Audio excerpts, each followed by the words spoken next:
tak anda rasa stres apabila kena lukis tapak daripada kosong? Jalan bagaimana kena lukis satu-satu? Kalau ya, ini memang untuk anda. Hai, Assalamualaikum. Welcome back to my YouTube channel. Hari ini saya nak review satu website yang sangat membantu pelajar seni bina dan design, iaitu CADmapper. Apa itu CADmapper? CADmapper adalah satu aplikasi yang boleh convertkan peta dunia sebenar terus kepada AutoCAD dan SketchUp. Boleh trace lagi daripada Google Maps satu persatu. CADmapper boleh membantu anda terus menjadi siap. Kenapa pelajar suka CADmapper ni? Hemat masa, mudah digunakan, tak perlu lukis daripada kosong, dan boleh terus kepada AutoCAD dan SketchUp. Tapi ada kekurangannya juga. Tak semuanya perfect, ada data yang tak lengkap, dan ada yang percuma, tapi ada limit. Siapa yang patut guna CADmapper ni? Pelajar seni bina, pelajar perancangan bandar, dan pelajar landscape. CADmapper ni memang sesuai membantu anda. CADmapper ni tool yang sangat simple tapi power tau. Untuk kerja awal macam site plan dan context study memang sangat recommended.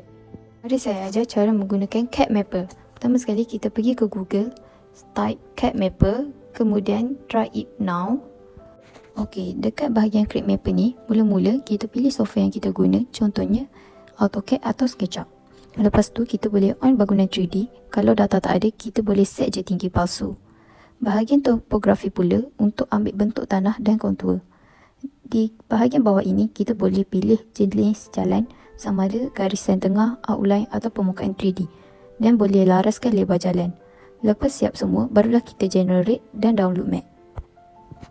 3D view adalah paparan 3D yang boleh nampak tinggi bangunan. Bagi Axonometric view pula, 3D technical tanpa perspektif. Bagi 2D view adalah pandangan atas dari pelan. Dan last sekali topografi bentuk dan ketinggian tanah. Selepas kita download, kita pergi ke AutoCAD dan kita masukkan file yang tadi. Kemudian sudah siap. Bagi SketchUp pula, kita pilih SketchUp dan kita masukkan sahaja dan create file. Dan kita download, kemudian buka di apps SketchUp. Sebahagian bangunan boleh menjadi 3D kerana data ketinggiannya hanya tersedia untuk bangunan tertentu, manakala yang lain hanya mempunyai data 2D. Seperti ini adalah peta daripada CADmapper untuk kawasan Kota Baru. Sebahagian bangunan boleh dilihat dalam 3D kerana ada data ketinggian, manakala yang lain hanya 2D. Kalau video ini membantu anda, jangan lupa tekan subscribe, like and turn on notification. Bye bye!